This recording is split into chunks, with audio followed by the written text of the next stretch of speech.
En français s'il vous plaît, émission d'actualité roumaine et francophone. Bonsoir et bienvenue à tous, c'est Nicolas Mor, président et CEO, en français s'il vous plaît, automobile Dacia SA, managing director Renault Group en Roumanie, tout ça c'est en franglais, qui est à mes côtés ce soir. Nicolas, Dacia est la première compagnie privée de Roumanie, vous avez 14 000 employés. Et beaucoup de ces employés sont sortis dans la rue lundi. Vous étiez à la une de l'actualité parce que la rue de Mioven, à côté de Pitești, était pleine de manifestants. On voit pas ça souvent en Roumanie, avec un catalogue multiple de revendications. Est-ce qu'on peut revenir là-dessus, sur le détail et sur le nombre surtout? Bonsoir Nicolas et merci pour l'invitation sympathique.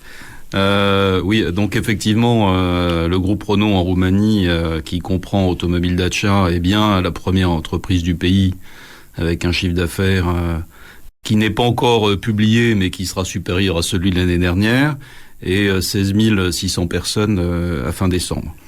Donc, étant la première entreprise du pays, cela nous donne quelques droits en matière de visibilité et beaucoup de devoirs en termes d'exemplarité. Donc, qu'on assume avec plaisir.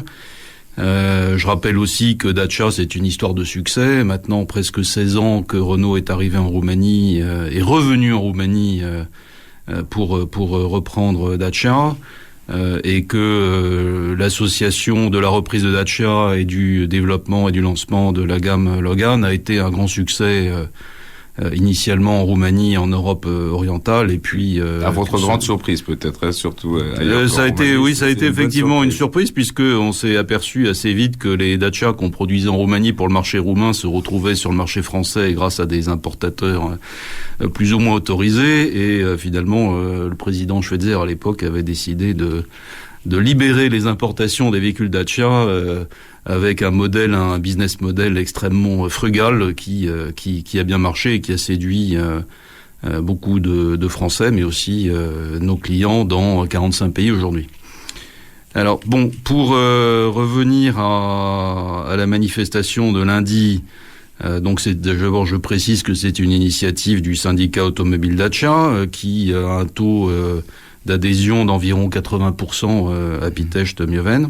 Et pour une fois, on ne parlait pas de salaire, hein? Et pour une fois, on ne parlait pas de salaire, mais notre syndicat a une dimension politique régionale, voire nationale.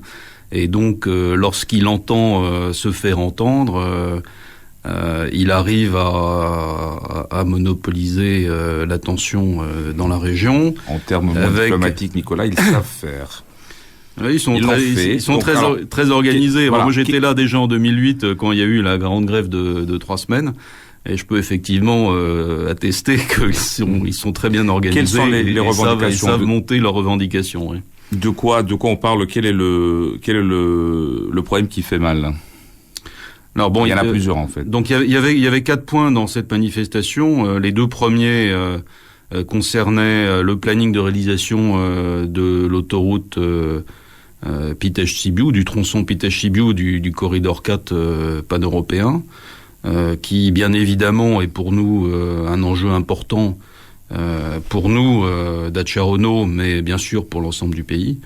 Le deuxième sujet, qui est aussi un enjeu très important pour nous, c'était quelles sont les mesures que les autorités roumaines doivent mettre en place pour limiter les importations de véhicules d'occasion anciens qui sont dangereux, qui polluent et qui surtout viennent en concurrence de ventes de véhicules neufs en entrée de gamme chez nous, puisqu'on parle de véhicules d'environ 5 000 €, et qui retirent un peu le pain de la bouche des Muncitors de Mioven, puisque quand on importe aujourd'hui 3 véhicules d'occasion pour un véhicule neuf vendu, cela veut dire des volumes pour l'usine de Pitești qui baissent.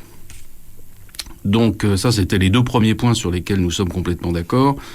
On va revenir en détail. Il y en a... les deux autres donc sont des points plus spécifiques. Un sur le débat législatif sur le code du travail, et le dernier sur la construction d'un hôpital à Mieuven, puisqu'aujourd'hui les personnes qui habitent Mieuven doivent aller à Pitești lorsqu'il y a un problème d'hospitalisation, alors que pour une ville de 30 000 habitants, même en France, on pourrait imaginer avoir un hôpital présent dans la ville. Bon, on va revenir un peu sur les deux premiers si vous voulez, parce que c'est un large débat qui dure depuis très longtemps, qui agace beaucoup de monde. Allez, l'autoroute, qu'est-ce qui coince? Est-ce que c'est raisonnable cet horizon fixé à 2020? On parle de 2021, 2022.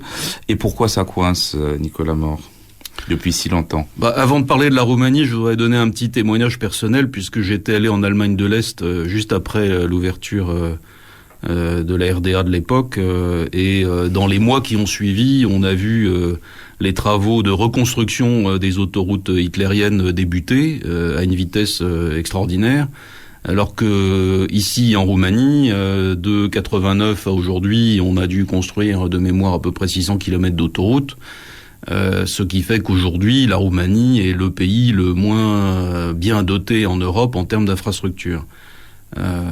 Et en ce qui nous concerne, nous, donc l'axe Constanța, Bucarest, Pitești, Sibiu, Deva, Nădlac. C'est pour sortir vraiment, du pays, hein, j'explique à ceux qui nous écoutent, pour les exportations en fait. Et les importations. Donc, les importations de notre côté. Donc pour vous donner 2-3 chiffres, aujourd'hui, on a plus de 2000 camions, là, 2100 camions donc de 38 tonnes ou 40 tonnes qui viennent de la frontière hongroise vers l'usine de Pitești ou qui repartent de Pitești vers la frontière avec des voitures ou des moteurs ou des boîtes de vitesse. Donc c'est un flux très très important et avec aussi des surcoûts pour nous puisque le fait d'avoir un délai de transport plus long, ça renchérit le coût de nos voitures d'environ 30 €. Alors 30 €, c'est beaucoup et pas beaucoup, mais on s'en passerait en tout cas, et plutôt en tout cas que de polluer l'environnement avec des camions qui accélèrent, décélèrent sur le trajet en permanence, on préférait avoir des flux à vitesse constante, à 80 km/h, là, qui pollueraient moins, qui iraient plus vite, qui seraient plus fiables, et tout ceci pour le bonheur de Dacia Renault, mais surtout le bonheur de la Roumanie, puisqu'on parle vraiment de désenclaver le sud du pays, de la Transylvanie. Et puis la capitale, en fait, avec la capitale. Mais qu'est-ce qui coince, Nicolas? Parce qu'on entend toutes sortes de choses, notamment une difficulté géologique pour transpercer les Carpates. Je vois votre tête, vous serez sur Internet, donc c'est assez éloquent. Mais j'aimerais bien avoir un commentaire là-dessus. Et puis on verra si on va y arriver en 2020, 2021 ou 2012. Je sais même plus. Écoutez, dans mon histoire ancienne, j'avais regardé les marchés des tunneliers. Donc on a aujourd'hui des techniques pour percer des tunnels qui sont tout à fait au point. Ça a démarré en Suisse, ensuite ça s'est retrouvé dans l'ensemble des pays. La France et la Grande-Bretagne ont percé le tunnel sous la Manche. Donc faire des tunnels, c'est pas aujourd'hui un obstacle technique majeur. Bon, même si la roche des Carpates est peut-être moins solide que celle des Alpes, en tout cas, il n'y a pas, pour moi, de problème technique majeur.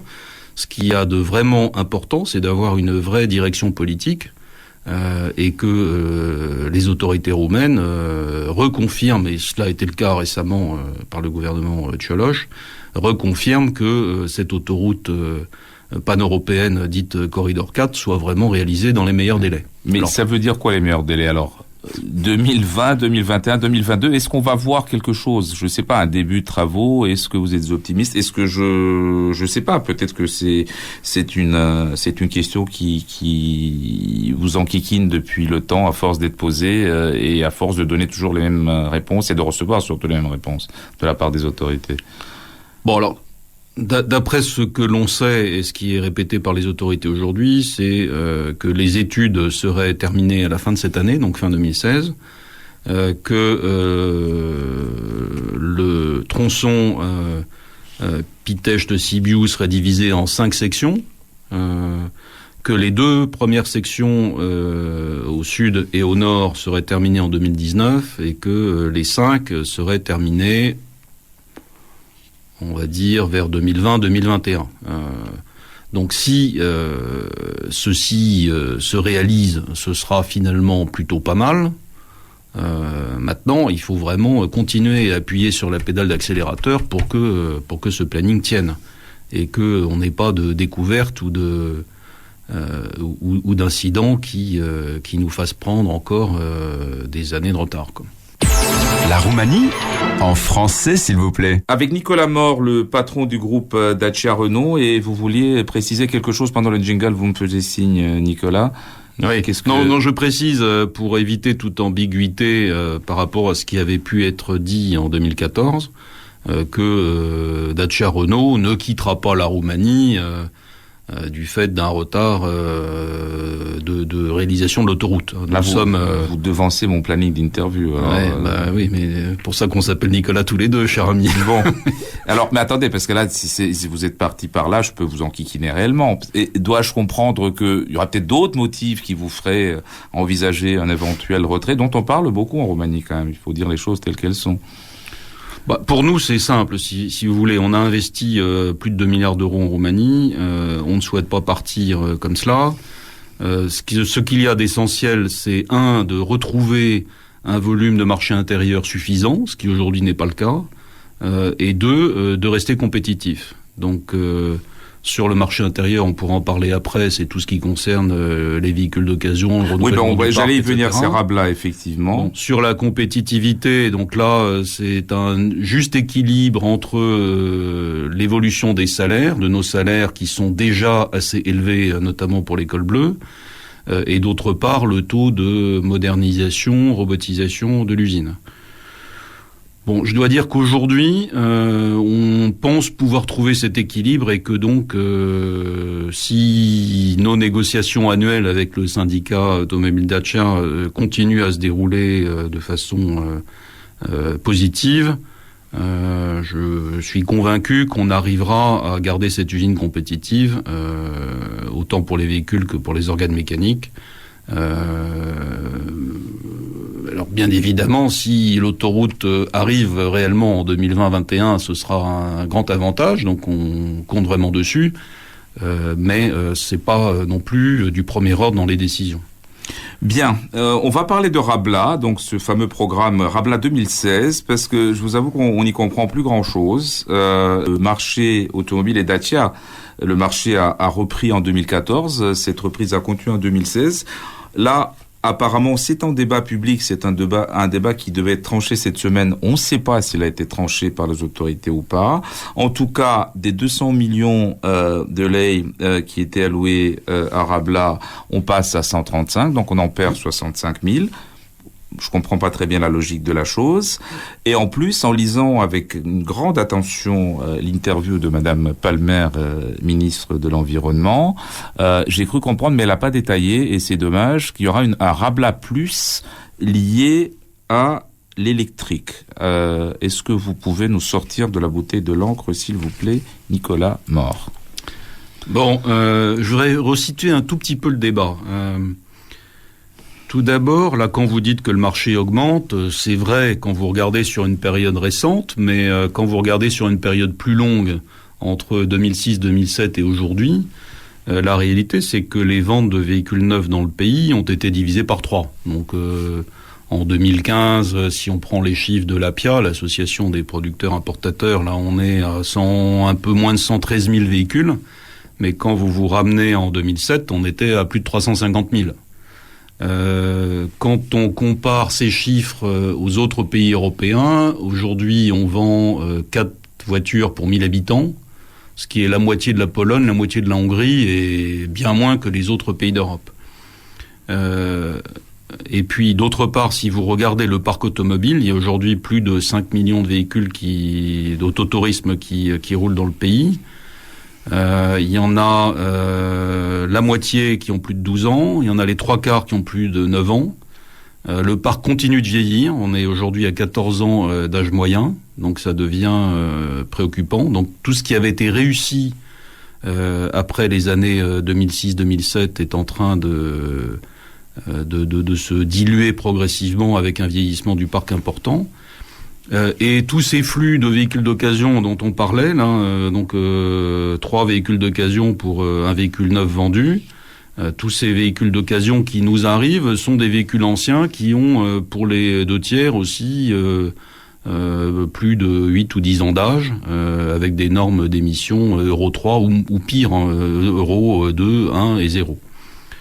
Donc l'enjeu vraiment pour le pays, et je pense que Madame Palmer sera d'accord là-dessus, l'enjeu c'est d'arriver à renouveler ce parc rapidement, ce qui suppose de freiner l'importation des véhicules d'occasion anciens, et d'autre part de renouveler le parc qui existe aujourd'hui. Et c'est là où Rabla joue un rôle important. Alors Rabla, il y a eu aussi des grandes époques où on faisait 50 000 voitures pour Rabla. En 2014, on a, au global, toutes marques confondues, on a à peu près consommé 20 000 tickets. En 2015, on a bien augmenté puisqu'on est arrivé à près de 26 000. Et là, effectivement, ce que je ne comprends pas bien, ce que nous ne comprenons pas bien, c'est pourquoi réduire le budget de Rabla en 2016 de 30% par rapport à 2015, qui en gros va dire revenir à peu près 20 000 tickets, 20 000 voitures mises à la casse. Pour moi, Rabla Plus, ce serait tout d'abord avoir plus d'ambition sur le taux de renouvellement du parc et d'arriver à freiner ce vieillissement là qui devient très préoccupant. Alors on pourrait aussi, je pense que sur le plan, on va dire écologique, on pourrait aussi, et je crois que c'est l'intention de Mme Palmer de développer les ventes de véhicules électriques. Donc nous, notamment pour Renault, aussi Nissan, nous avons une gamme de véhicules électriques qui est performante.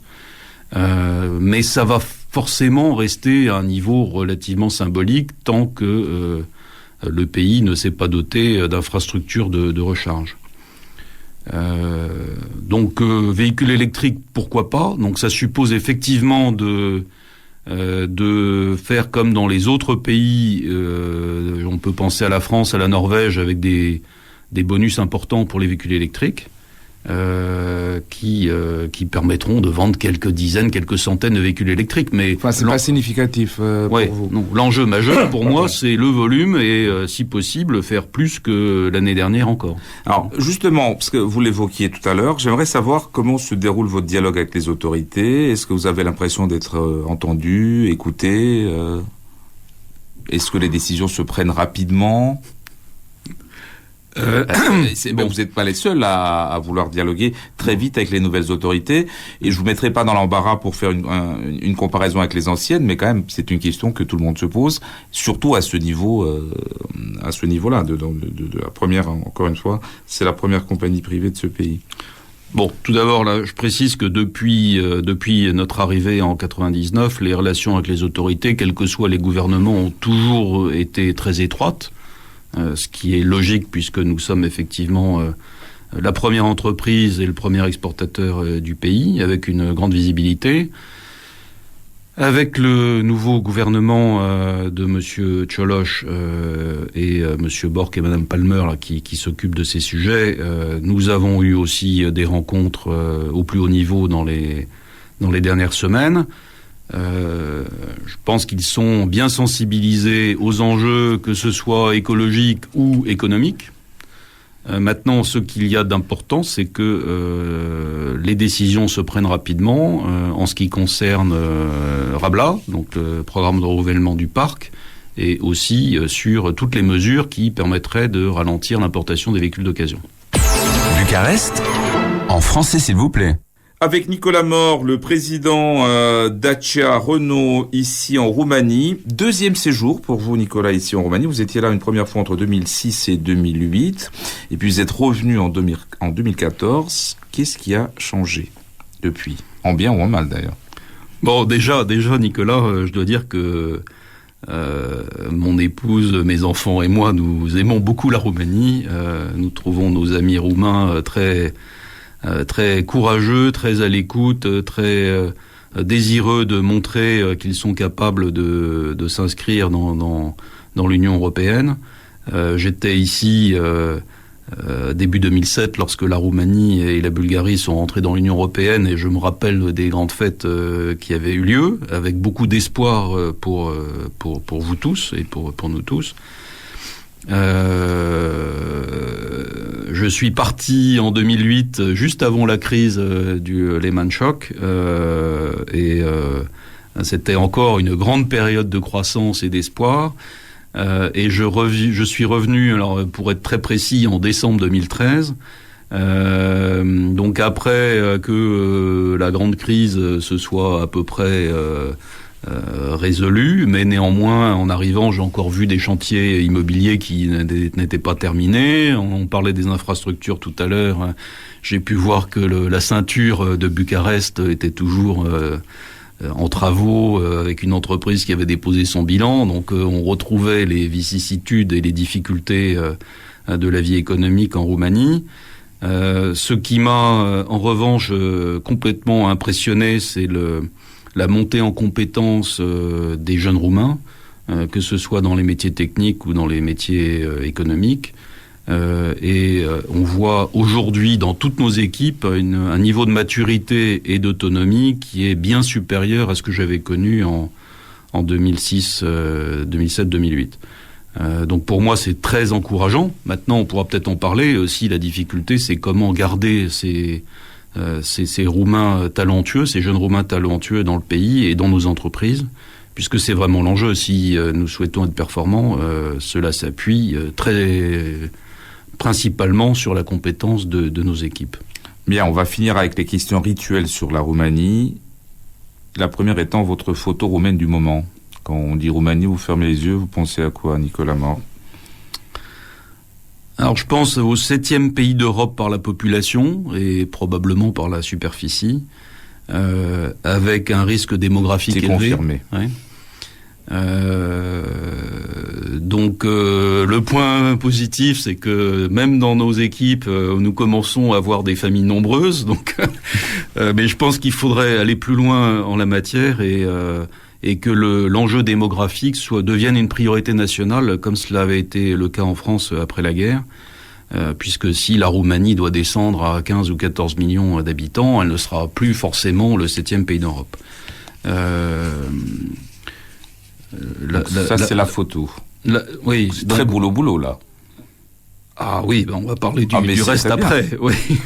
Alors, non, si on doit parler du reste, moi le reste qui est un petit peu associé au boulot aussi. Quand on visite le pays, finalement, on retrouve une très très grande diversité liée à l'histoire et diversité dans les sites touristiques, diversité dans les cultures. Quand vous allez entre le delta du Danube et la Bucovine ou Timișoara ou Sibiu, Hermannstadt ou autres, on trouve finalement des grandes diversités qui présentent des atouts pour le pays et aussi bien sûr un intérêt touristique également qui aujourd'hui est complètement sous-exploité. Quel est votre regret roumain ? Vous voulez dire mon regret en tant que Français sur la Roumanie ? En tant que ce que vous voulez, c'est à vous de choisir. C'est une question ouverte, exprès. Mon regret, on en a parlé, je pense que la lenteur des décisions dans ce pays est un frein majeur à la croissance et au développement et que ceci doit vraiment être adressé très vite par les gouvernements, le gouvernement d'aujourd'hui et le gouvernement qui arrivera après les élections de novembre, pour que finalement on donne une vision à l'ensemble des Roumains sur ce que la Roumanie sera demain et qu'on leur donne envie de s'engager, de travailler pour le pays et d'y rester. Pour moi, c'est vraiment essentiel, et aussi de faire des enfants, puisqu'on en parlait. On en parlait, alors justement, quelle est votre dernière découverte roumaine ? Parce que vous m'avez dit en coulisses, vous en aviez deux, là, vous avez une crèche et puis un Konak, donc est-ce qu'on peut en parler à l'antenne ? Oui, moi j'ai été très heureux là de visiter cette semaine les 3 crèches municipales de Miovène, que je ne connaissais pas avant, et de voir tous ces petits-enfants là qui avaient entre 1 an et 6 ans, finalement communiquer bien. On avait droit à des danses folkloriques et à des chants, et on sent que Le 21e siècle est arrivé à Miovène. Donc pour moi, c'était un signe très très encourageant. Et puis pour donner un signe positif aussi sur les capacités de réalisation rapide, je prends, vous savez, on a un centre technique à Titou, dans lequel je me rends assez régulièrement, et sur la route... C'est à côté de Bucarest, hein. À 40 km au nord de Bucarest, tout à fait. Là. Et en y allant, je voyais toujours un superbe Konak brancovéanesque qui était en très mauvais état. Et finalement, le conseil d'Ambovica a décidé de le liser. Et au miracle, ça s'est fait en 1 an et demi. Et aujourd'hui, c'est absolument superbe. C'est un Konak qui est à Potlodge. J'espère bien prononcer le nom. Très très bien. Que je vous invite à aller. Il y a mieux à faire, mais on va s'entraîner. Ouais, mon romain n'est pas encore tout à fait au niveau. C'est très bien. Et bon, quelque part, ça veut dire que quand la volonté est là, on est capable de réaliser. On le fait nous aussi d'ailleurs dans l'usine.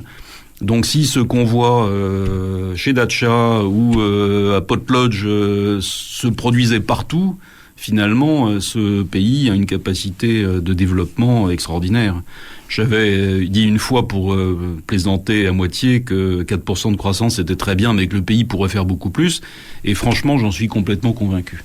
Bah écoutez, avec votre surprenant appel à la croissance démographique, peut-être que le pays y arrivera. Je vous remercie, Nicolas Mort. Merci à vous de nous avoir suivis. Rendez-vous vendredi prochain, 19h15 en français, s'il vous plaît, ici et seulement ici à RFI. Très bonne soirée à tous.